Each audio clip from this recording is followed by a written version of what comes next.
ഇന്ന് ഞങ്ങള് ഗീച്ചുവിന്റെ വീട്ടില് പോവാണ്.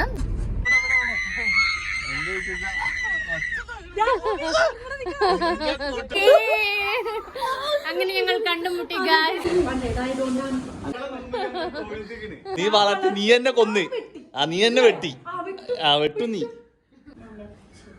മതി മതി മതി മതി മതി മതി മതി. ഇതൊക്കെ ചെറുപ്പത്തിലേ കഴിച്ചിട്ടുള്ളൂ. പുളിങ്കുരു, ചുട്ട പുളിങ്കുരു. റീലെടുക്കാൻ പോവാണ് ഗായ്സ്. പിന്നെ പുറത്താക്കാൻ നേരത്ത് അവന് മനസ്സിലായി ഇത് അവനെ പുറത്താക്കാനുള്ള പരിപാടി.